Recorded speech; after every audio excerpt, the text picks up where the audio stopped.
books and over 10 million copies sold. Her latest novel, Secrets Between Friends, explores love, loss and the power of friendship. We're delighted to be joined by Sheila O'Flanagan this morning. Hi Sheila, how are you? It's Good great morning, to have you with everybody. us. Every time we say an author number, I know we just go, what do you mean 31 books? insane, 31 books. Listen, I know.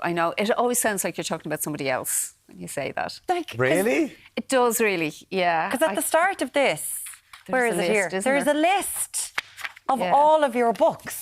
I was like going, it takes up an entire blooming page of like everything that you've written. That is... I know. I never thought I'd even finish one. That's the gas part, isn't it? And then this sort of happens. Do you have a library of just your books? I do have some special bookshelves for my books. Yeah, Yes. in different languages. I do.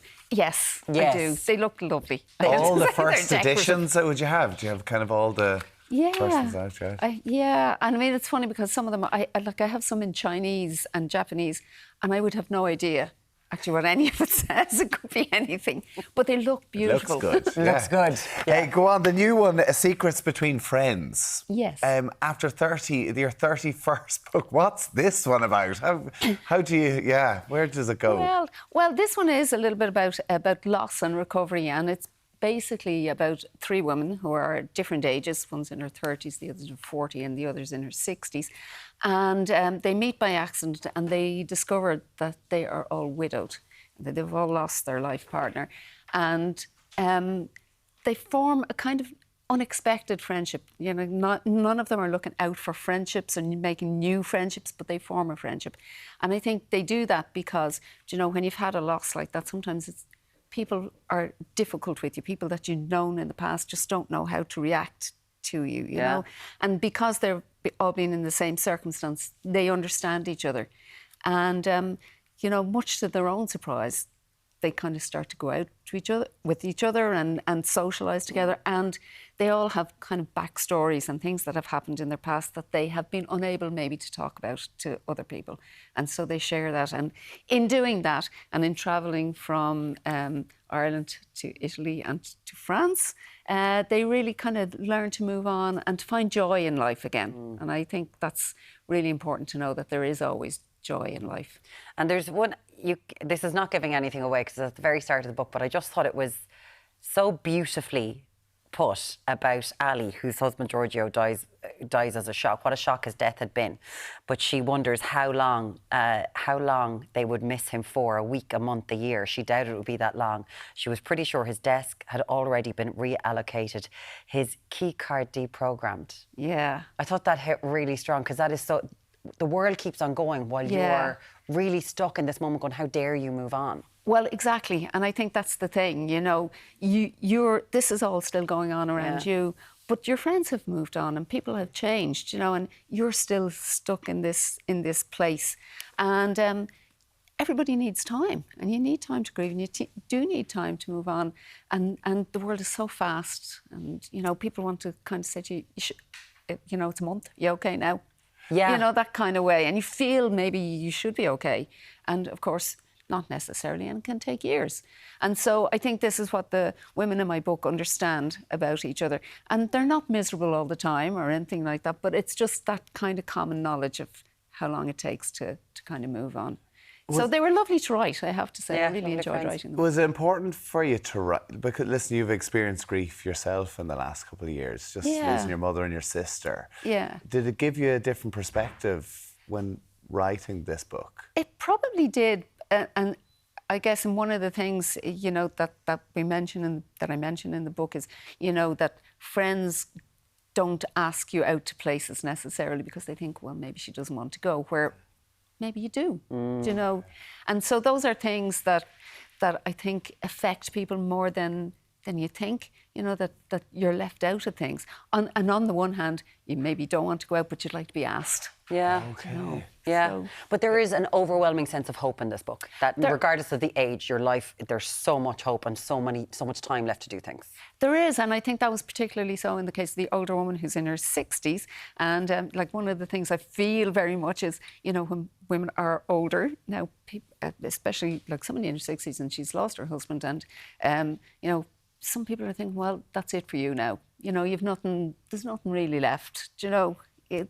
and you know, I'm in my 60s now. A lot of my friends are.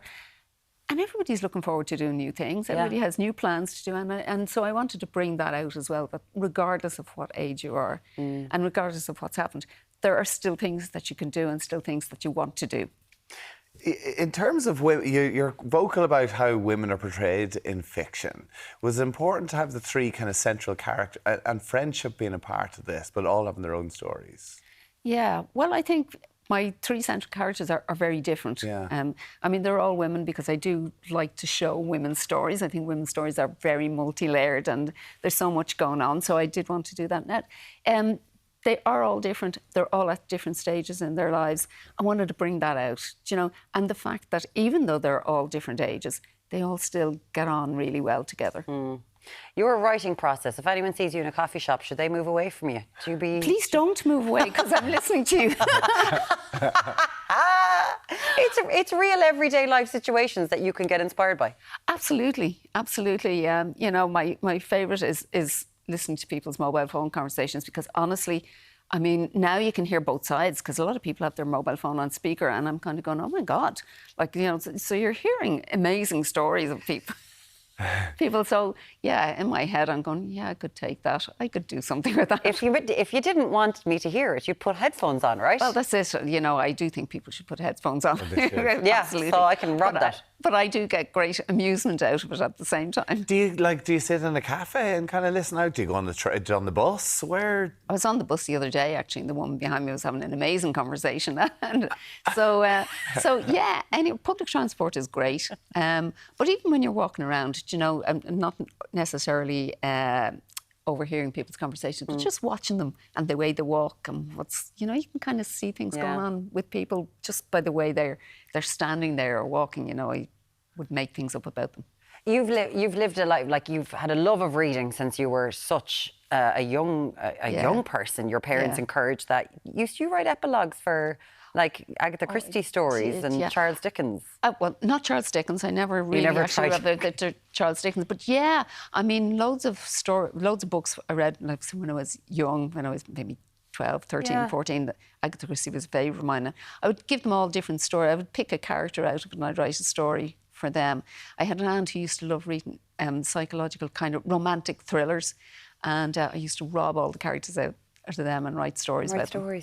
Yeah. So it was always kind of going to... I know you went into banking. I know we've discussed that before, but it was always something that you kind of went one day, OK, I have to do this. I want to be a writer. Yeah, absolutely. And like I wrote loads and loads and loads of stuff before I ever got published, you know. Yeah. I didn't necessarily send it off to try and get it published, but I wrote and wrote and wrote. And so it was a question of one day I said, you know, what's the chances? I have to give it a go.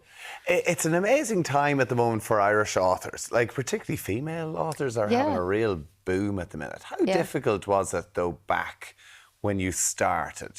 Because, like, the market, I'm sure, is very difficult back then. And you nearly had to go abroad to try and really make money in this industry. Yeah, well, I think in all honesty, to make any sort of money, you probably still have to sell abroad. And fortunately, you know, the Irish writers coming through and those female Irish writers that you're talking about have all done really well outside of Ireland as well. So that's absolutely fantastic. I suppose now, you know, with the way media has moved on, but social media, media generally, it is kind of easier to get your name out in front of things. Yeah. And there are easier paths, but it's still a difficult kind of industry to keep going through, you know. Yeah, but you work on it's an initiative Roddy Doyle has, whereby you're helping like first-time writers, older first-time writers, kind of doing writing classes. Yes, I'm working with, well, I've just actually finished with my group at the moment, but older adults who maybe didn't have that opportunity to write when they were younger. We're doing some writing classes and it's fantastic because a lot of them are writing, you know, stories about times past. And it's really good to preserve all those stories, isn't it? You know, the memory is there and you need to kind of preserve it. Listen, the new book, obviously, there's a trip to Italy. Was there a trip to Italy? France, Ireland, it's all there. Oh, and did you get to go sample holidays over there? Well, I did go. Listen to a few conversations. I did. I did. I mean, do you know, whatever's happening, it sounds really nicer in Italian and French, doesn't it? It really does. The new book is called Secrets Between Friends. Sheila O'Flanagan, 31st book. Huge congratulations. Thanks so much for coming in and chatting to us. Always a pleasure. Lovely. Thank you. Thanks, Sheila. Thanks so much.